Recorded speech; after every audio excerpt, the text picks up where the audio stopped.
Nairobi Governor Dr. Evans Kidero to be charged over the infamous slap.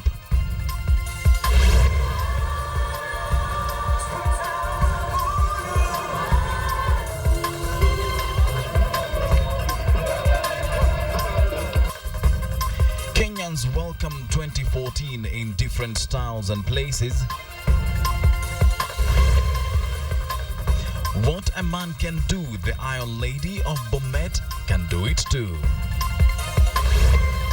Tutakuwa na mwenyekiti wa Nakada, yule alikuwa mbunge wa Naivasha, John Mutudho aka Mutudho Laws.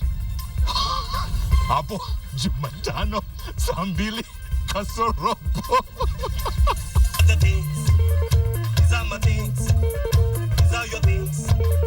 These are my fundamentals.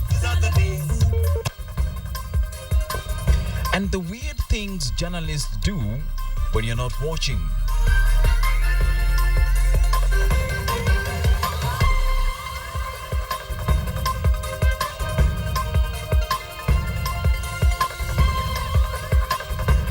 Well, it is the very first day of the year 2014, and this is the very first KTN Prime bulletin.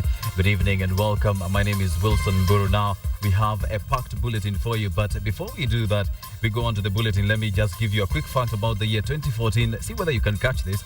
This is the 14th year of the third millennium, the 14th year of the 21st century, and the 5th year of the 2010s decade. Well, that is just a fact about the year 2014. Let's move on over to the bulletin now. And a few Kenyans might still remember the alleged slapping of Nairobi Women Representative Rachel Shebesh last September at the governor's offices. Many had thought that the matter, like most events in Kenya, had been forgotten and buried. But as KTN's Najma Ismail now reports, the Director of Public Prosecutions, Keriako Tobiko, wants both the Nairobi governor and Rachel Shebesh to face charges over the incident. Here are the details. The Nairobi governor, Evans Kidero, begins his new year on a sour note after the past came back to haunt him. These pictures from 4 months ago capture the nightmare that Dr. Kidero awoke to this morning with the news that the Director of Public Prosecutions, Keriako Tobiko, wants him to face the full force of the law. The scuffle between two of the most high-profile leaders in Nairobi County had almost been forgotten, but the alleged slapping of Shebesh seems headed to the courts. The governor is soon expected to face assault charges in court. The Director of Public Prosecutions approved charges proposed by police after the incident, despite what was captured on tape that fateful September 6th last year. I don't remember slapping anybody or all I know that there was a scuffle. Woman Representative Rachel Shebesh is equally to face charges of causing disturbance after storming the governor's office that fateful afternoon in solidarity with council workers who had gone on strike.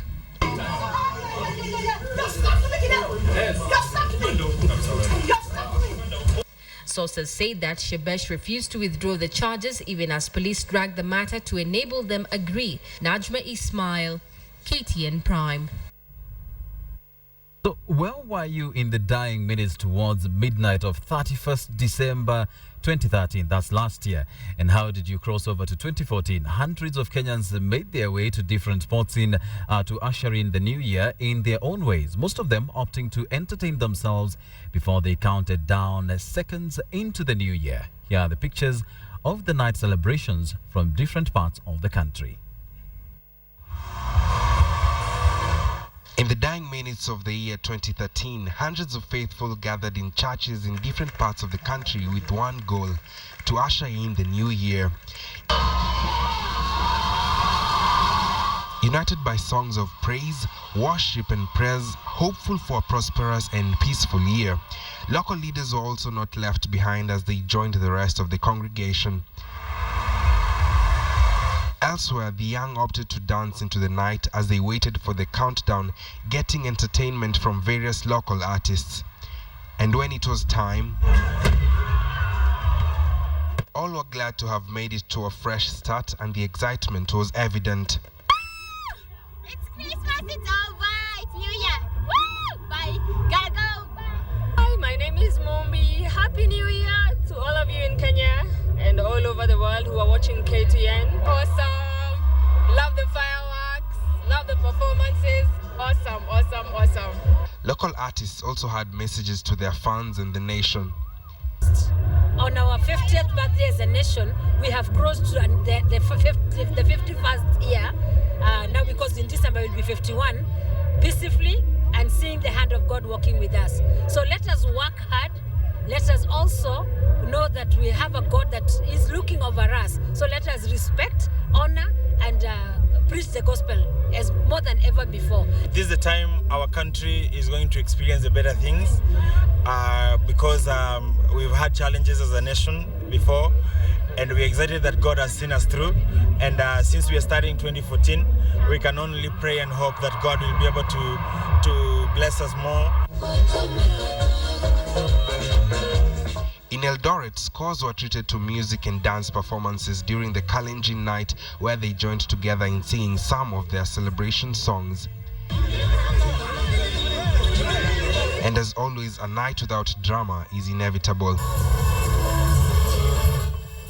The celebration mood was also the same at different entertainment and social spots as hundreds danced into the night. Nakuru County too was at one with the rest of the world in welcoming the new year. Thousands of residents in Nakuru joined Christian faithful from Kingdom Seekers Fellowship Church in Afraha Stadium to usher in the new year. The celebrations, led by Apostle John Kimani William, was filled with jubilation as Christians prayed for a prosperous year, a year full of hope and a better Kenya.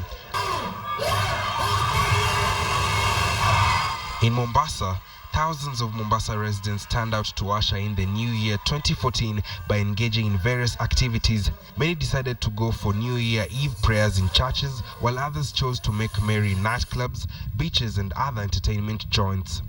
The country's top leadership were also not left behind in setting their agenda for the new year, touching on matters security, employment, the laptop project, among others.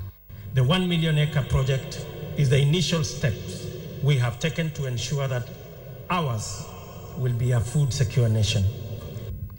More jobs are on the way as our program to irrigate 1 million acres of land becomes a reality for primary entry children. Will begin in earnest in the coming weeks. Ian Wafula, KTN. From the night to this morning, and most Kenyans spent the morning in church to reflect on the events of last year and seek divine intervention for the new year. Prisoners in Muranga were also not left behind in celebrating the first day of the year, while in Ikolomani, residents spent the day a little differently. Here's Catherine Mwanto with the detail. The first day of the year marked 100 years of the Ikolomani bullfighting ceremony. Ndio umeona imekuwa na ng'ombe nyingi sana, wenye wamehudhuria ni wengi sana.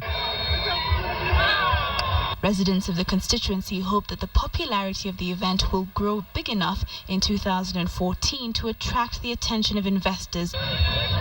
Ile proposal yenye tumepeana ya kuhakikisha kwamba bullfighting imetengewa pesa katika budget ya serikali ili iwe a tourist attraction ni jambo ambalo serikali ya Kakamega County na serikali ya Kenya sitilia mkaso kwa maana hii ni pesa ya rais.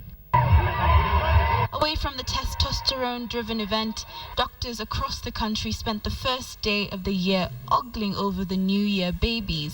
Wale mama ambao wamezaa ni takribani mama 35 ambao wanne walienda katika cesarean section. It's a great honor to deliver this New Year babies. We thank God. These bundles of joy can rest assured that no one will ever forget their birthday. Nasikia vizuri sana kwa kupata mtoto mpya. Mwaka kubarikiwa, sasa nimeona Mungu akinibariki na mtoto tarehe ya kwanza. Churches were filled with faithfuls from all walks of life, many with a hope that 2014 will be better than 2013. Now, 2014, we hope it won't be like 2013. Insecurity, no jobs for the youth. Number 2, the cost of living. You see, parents we also going to suffer because of the teachers' strike if it goes on. Generally, we want development for this country, and also peace.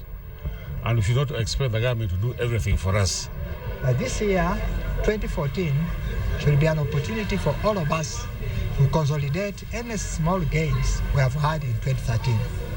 And to do that, let us learn the spirit of working together, sitting and talking. We have noted that as Kenyans, we have developed this culture of litigation, that instead of dealing with all our issues in courts, let us cultivate a culture of talking and mediating. In Murang'a, those in need, including prisoners and those living with disabilities, celebrated the new year in style after receiving donations from the county government. Catherine Omwando, KTN. Let's now take a look at how the rest of the world ushered in the new year.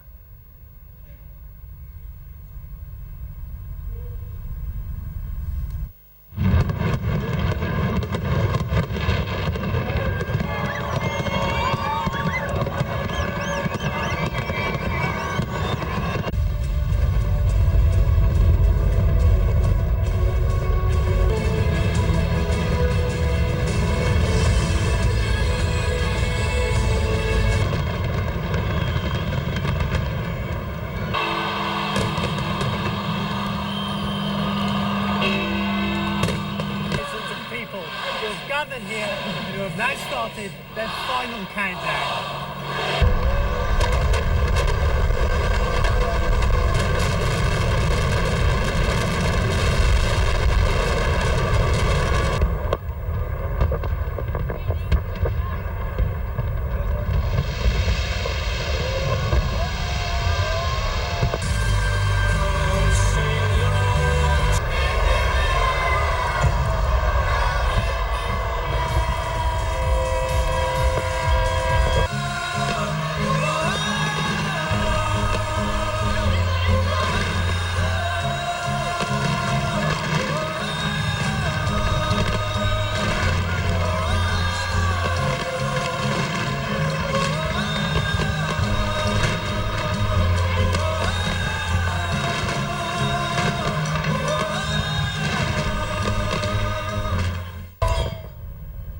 Some sights and sounds there from around the world and how people celebrated the new year. Now, 2013 was the landmark year for the Roman Catholic Church, with the rare retirement of a pope and the election of the first pontiff from Latin America. Pope Francis celebrated the arrival of the new year with Mass at St. Peter's Basilica in the Vatican City. And then he gave his first New Year's Day address from the balcony overlooking St. Peter's Square. Facendo tesoro anche oggi, in questo primo giorno dell'anno, delle parole che egli vorrà rivolgere a quanti sono qui presenti e a tutti noi che seguiamo attraverso la radio e la televisione. Cari fratelli e sorelle, buongiorno e buon anno.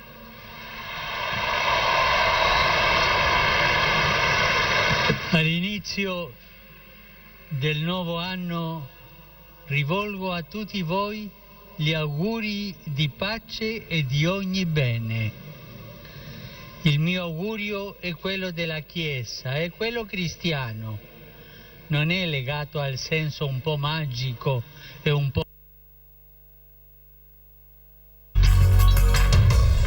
The Big Q in association with Kenya Power. Now, as you would expect, our Big Q tonight is a bit different from the rest of the questions that we normally ask. Tonight, we are asking you to share with us your New Year wish or prayer for Kenya. What is your New Year wish for the Kenyan nation in 2014? Send those wishes to the number 22155. That's 22155. Or you can tweet me at Wilson_Mburu or at KTN Kenya, and we'll definitely sample some of your wishes during this live newscast.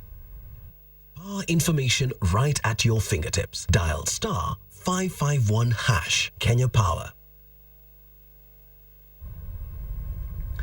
Now, the clamor by a section of Meru politicians to petition President Uhuru Kenyatta to revoke the appointment of Francis Muthaura took a dramatic turn when the same leaders held the appointment. Igembe South MP Mithika Linturi, who has been championing opposition against Muthaura's appointment, made a sudden about-turn and instead called on the president to give more top government jobs to members of the Meru community. Here's the story. From late last week, a new wave of rebellion against the Jubilee government was sprouting from the Mount Kenya region. Two lawmakers allied to the National Alliance Party accused President Uhuru Kenyatta of sidelining sections of the region when making appointments. Led by Igembe South MP Mithika Linturi, who chairs the Meru Parliamentary Group, and Mahara MP Kareke Mbiuki, the leaders criticized the appointment of retired head of public service Francis Muthaura as chairman of the multi-billion shilling Lapset Corridor Development Authority. They accused Uhuru of making skewed appointments in favor of one part of Meru.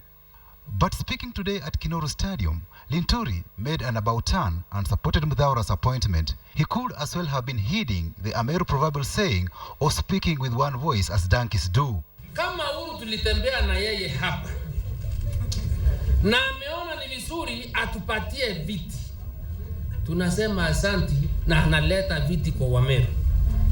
Ambassador Muthaura amepatiwa kazi kwa ujuzi wake na experience yake ya Lapset Corridor. Earlier, when Muthaura's appointment raised temperatures, the Elders Council of the Meru community, popularly known as Njuri Ncheke, came to Muthaura's defense and dismissed politicians who had opposed the appointment. They cannot please everybody. And I believe that there are other things behind that they will give to other people sometimes to come. We want to caution our angering brothers that they must appreciate the fact that Ambassador Muthaura, who is their son, has been preferred by His Excellency the President for appointment, and what our political leaders must do is to plead for more positions. The Meru leaders are now asking for more appointments in the public service and state corporations. Mukisikia sisi tunapiga kelele, hatupigi kelele sababu hatutaki hizo viti.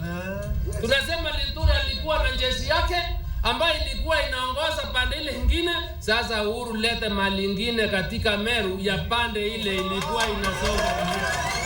Kile tu tunamuuliza ni atuongezee. Kaunti ya Meru ni kaunti zile kubwa zaidi ya kaunti zingine zote. Sharing of lucrative and powerful government jobs has been a source of friction in Kenya's coalition governments. Patrick Amimo, KTN. Now, when the 2013 KCP results were announced yesterday, Kenyans were treated to pictures of many top candidates and their schools celebrating their success. But there is another quiet group of candidates who also have their own top scorers in their otherwise restricted centers. Here's the inspiring story of Kingongo Prison's Gregory Kiboi, the 38-year-old KCP candidate who has garnered 340 marks. It's look anything but friendly. But friendship and fun was the mood today when we paid the Nyeri main prison Kingongo a visit.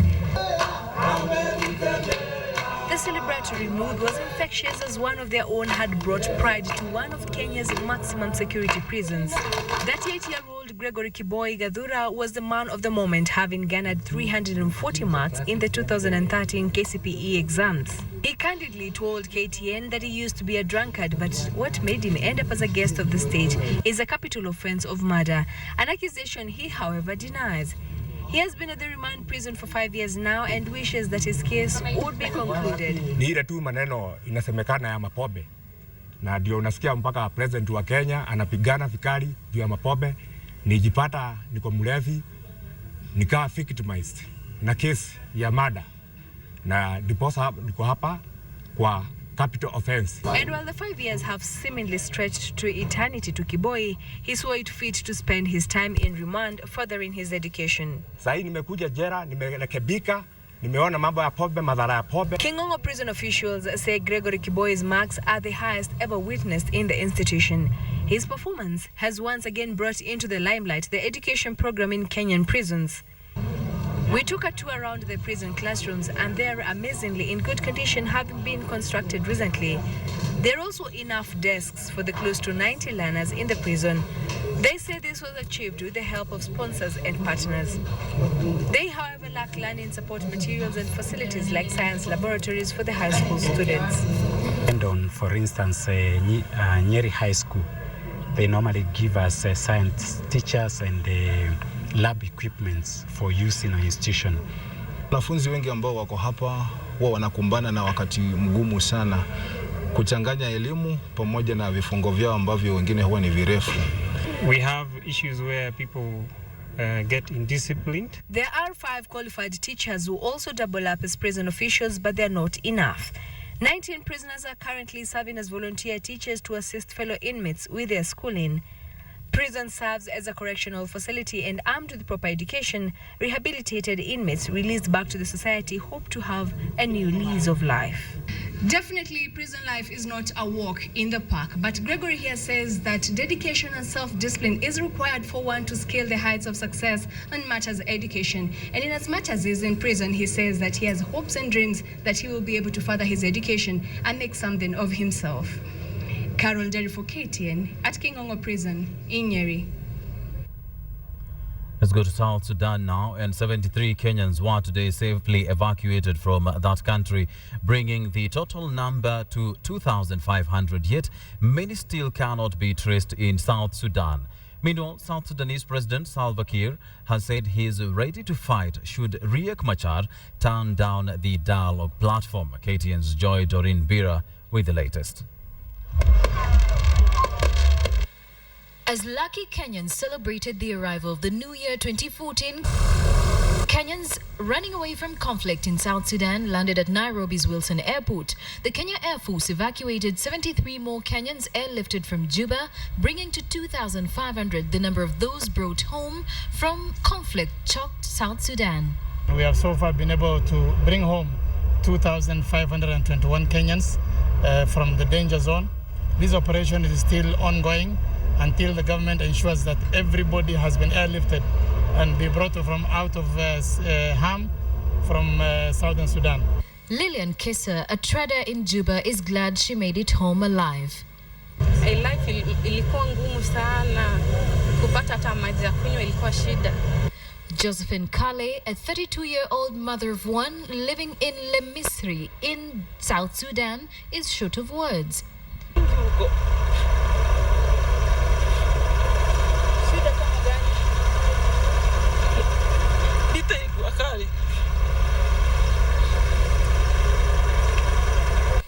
The former Kenyan Vice President Kalonzo Musyoka, who played a crucial role in the negotiations for the comprehensive peace agreement signed in 1995, has said South Sudan should not slide back into war. And this can only happen if both Dr. Riek Machar and President Salva Kiir actually get together and address these issues. These ones are surmountable. Whatever challenges are, if it is bringing internal democracy within the SPLM, for instance, I'm sure these are issues that can be discussed. Even with regional leaders calling for talks, the power struggle between South Sudan President Salva Kiir and his latest rival, Riek Machar, seems to be getting worse. Salva Kiir now says Machar should either start talking or face the consequences. We are going to talk, and then if they don't accept talking, we will fight. In both cases, it will be restored. The fighting in Bor, Jonglei, Malakal and Juba has seen over 200,000 displaced, with estimates putting the number of those killed so far at about 1,000 in less than 20 days. Fleeing South Sudanese have sought shelter at the United Nations Peacekeepers base as ethnic battles between Salva Kiir's Dinka and Riek Machar's Nuer tribes escalate what was meant to be a political battle. Negotiators on South Sudanese rebel side are now in the Ethiopian capital Addis Ababa for talks to try to end the fighting. Joy Doreen Bira, KTN. The Big Q in association with Kenya Power. Now on our Big Q tonight, we are asking you to share your New Year wish or prayer for Kenya. What is your New Year wish for the Kenyan nation in 2014. Do send your wishes to the number 22155, or you can tweet me at Wilson_Mburu or at KTN Kenya. Let me just read two tweets here. Anthony Bishop says, my 2014 wish is for a secure Kenya with a robust economy that will create more jobs for the youth. One last one here from Peter. Peter says, my wish for Kenya is peace, unity, and successful implementation of the devolution agenda to foster increased economic growth. Information right at your fingertips. Dial *551# Kenya Power. Time for us to take a short break now, but don't you go away because we have these stories lined up for you after that. 3, 2, last set, go, 4. Leaving from crocodile-infested waters.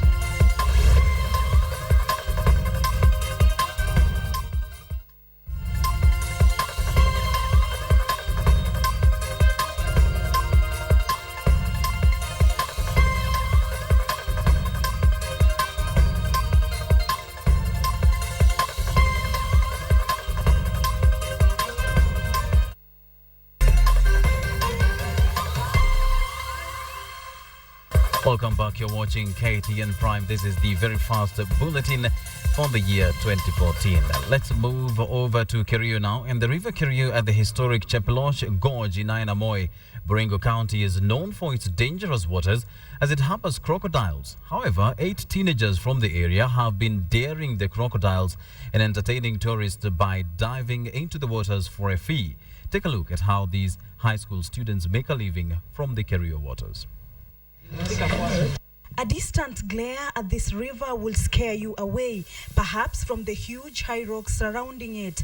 And though some of the residents here in Baringo have not even heard about this historical gorge, these young faces see an opportunity here. For 2 years now, this is where they spend most of their free time. Not aimlessly though, but diving for a fee. This post here guides many of those who come to watch these teenagers dive and swim in these waters. And once the tourists arrive at this site, the divers undress and remain in a pair of shorts, ready to show their prowess. As one after the other stand on these cliffs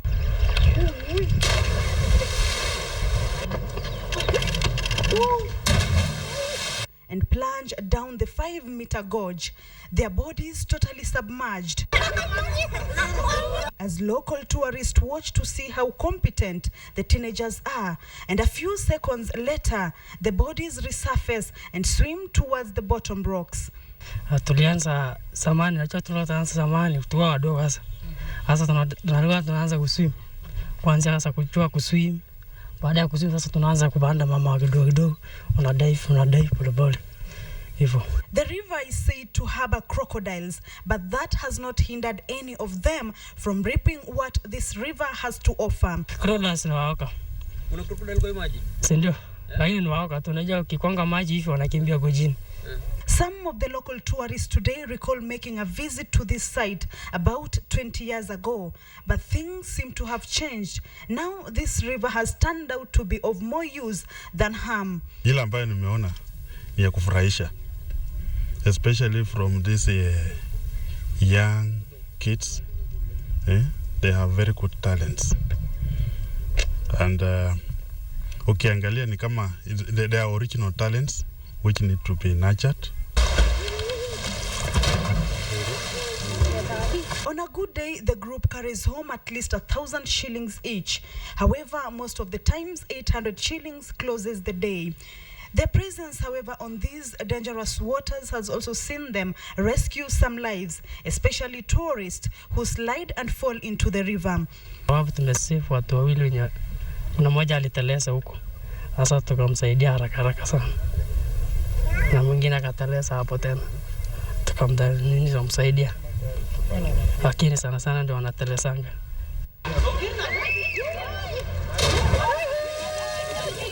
And though to them the activity has seen them earn a living, which they mostly use to buy learning materials, that is not the end of their adventure. They hope to receive further training to improve their expertise, as well as get proper diving costumes and life savers. Reporting from Baringo County, I'm Kamche Menza. I think there should be a disclaimer. Do not try this anywhere.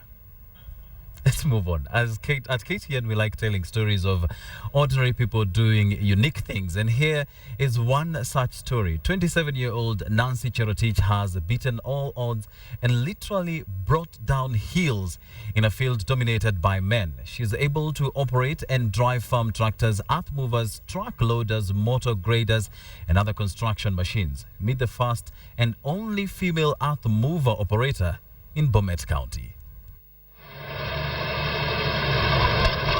Born in Cheptalal village in Koinin constituency, 27-year-old Nancy Cherotich Terer rose to become Bomet County's Iron Lady. With a dream of becoming an engineer, she never thought she would end up being the first and only female earth mover operator in the area. Such machines and the capacity of work involved, like bringing down hills in quarries, have always been associated with men, hence Nancy has become the center of attention. In 2005, she joined the National Youth Service as a servicewoman, where she enrolled for a plant operator course. This entailed driving regular tractors, but this is where she cut her teeth as an operator of heavy bulldozers. Nikishamalizana na hiyo, nikaona niko na interest tena ya kuendesha hii kubwa hizi. Nilikuwa naona ni kitu unique kabisa. Sijaona msichana mwingine ameshaiendesha. Nikaona nikijaribu hii naona nikitoboa. She says operating the earth mover is not as tasking as people perceive it to be and does not require any special diet. Unaamka tu unakula tu kama kawaida juu. Ikifika lunch lazima utakula. Na hii si kitu mzito sana yenye mtu anaweza stukia anasema wacha nibadilisha diet juu naenda kuchoka sana. Hii si kasi sitayasa. Many people watch her with shock as she changes gears in the machine while moving maram and loading lorries waiting to transport it to roads under construction. And when she's asked about her marital status, pardon. I'm single. And I'm proud of it. No hurry in life. Just like any other work, she does admit her adventure comes with challenges. Unapata area nyingine, unapata inji kafu, hakuna maji, hata unaweza toka kwa kazi upate maji ya kuoga. Unaweza pata pale pengine umeenda upate manyumba za kulala. Unaweza pata pale pengine unaweza ishi tu yani kwa maisha ingine yenye si ya kawaida. Nancy has received overwhelming support and she is challenging other ladies to venture in male-dominated fields and not to be hesitant to pursue their dreams. Mtu ukipewa pongezi, kesho hata unapata moral tena ya kuendelea zaidi. Na unasikia wengine tu wa kujoin nyuma yako, tuendelee na hii safari wote. Hata kama tutakuwa tunaendesha hii machine, wengine hata waendesha hata mandege. Tusikie kwa kina fulani, kuna msichana fulani anaendesha ndege. Ama kuna wengine hata wanaendesha hata mpaka karia moshi. She is currently at Tabarit Quarry in Sotik, where together with another team from NYS, they have been hired by the Bomet County government to aid in the road construction. Ian Wafula, KTN. Well, time to take a short break now, but don't you go away, we'll have much more after the break. In association with KCB.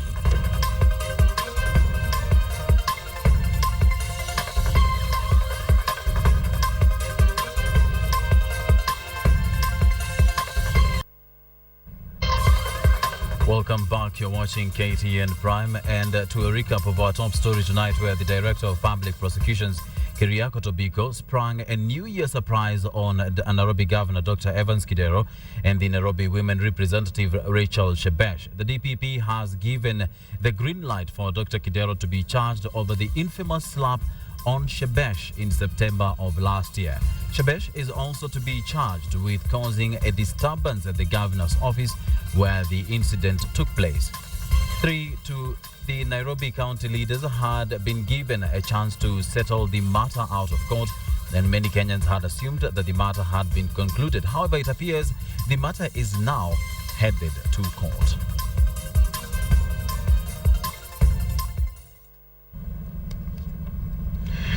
Now let's take a reminder of our Big Q tonight, and tonight is a bit different, as you can anticipate. We're asking you to share with us your New Year wish or prayer for Kenya. What is your New Year wish for the Kenyan nation as a country? And we are asking you to send those wishes to the number 22155, or you can tweet me at Wilson_Mburu. Let's take a few of those tweets. Julius Masesi says, my 2014 wish is for post-election violence victims to get justice. Kevin Black says, my wish for Kenya is for our MPs to get sober and start working. Director Watson says, my wish for Kenya is that leaders stop politicking and start working. Let's take a last one here from Mashia Joffrey, who says, my wish for Kenya in 2014 is integrity and transparency in the nation. God bless Kenya. We'll take. Now, tonight we did ask you to send us your wishes and all prayers for Kenya, for the Kenyan nation in the year 2014. I've been reading a few of them. Let me just read two last tweets. Anthony Bishop, my 2014 wish is for a secure Kenya with a robust economy that will create more jobs for the youth. And Peter says, my wish for Kenya is peace, unity, and successful implementation of the devolution agenda to foster increased economic growth. Power information right at your fingertips. Dial *551# Kenya Power. Now, tonight we give you a very rare look into the things that we journalists do when you're not watching. Remember, these are pictures you may never ever see again, and I'm not in any one of them. Enjoy. They have been bringing to you comprehensive news coverage to the comfort of your living room. But little did they know that behind the cameras and the lenses that they looked into, they were captured unaware. That is why we are going to bring you a special feature of the whole KTN reporters and the Standard Group family. On behalf of the whole KTN camera crew, this is KTN News Files. Kuna mwenyekiti wa Nakada, yule alikuwa mbunge wa Naivasha, John Mutudho aka Mutudho Laws. Hapo Jumatano saa 2 kasorobo. Take two. Hi. Bro, hello. Dunia ina mambo wallahi tena. Na vijimambo, mambo na vijimambo. Mambo jamaa toka hapo nyuma yako. Mambo jamaa toka hapo nyuma yako. And with the festive season coming soon, something... The hell is wrong with that guy? Steward me. He's a moral booster.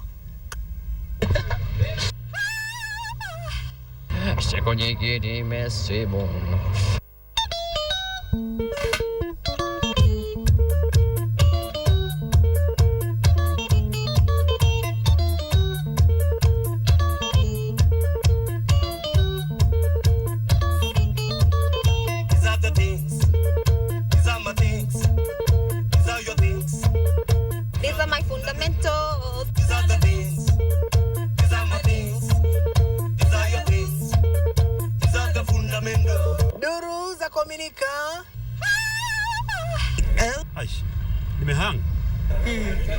Take two. Rolling? Una pan.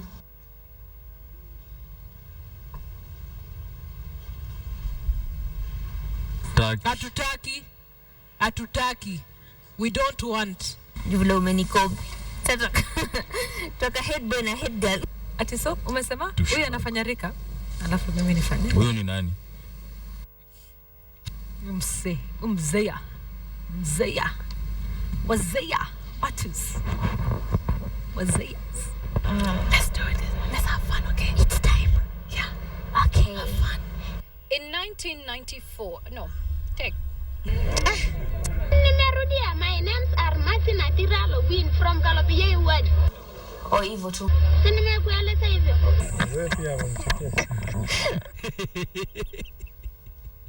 Look how serious I can do this now. Right, ready? Well, you know, when M-Pesa started, it was... Still rolling. Now, I'm at the corner of Sky Street in Moscow's capital, Russia's capital of Moscow. Sorry, Pole. I'll cut it in two. One and the last one. Wilson Mburu, Victor Ugali, Sharon Mumani, Kulas Mudimba, Noah Otieno, Hussein Mohamed, Philip Keitan, Patrick Amimo. Mimi ni Mary Kilobi, Wilkeston Nyau. Jina langu ni Frank Otieno wa KTN Leo, Nairobi. All right, don't forget your channel, your choice, KTN. Tunakuletea mambo.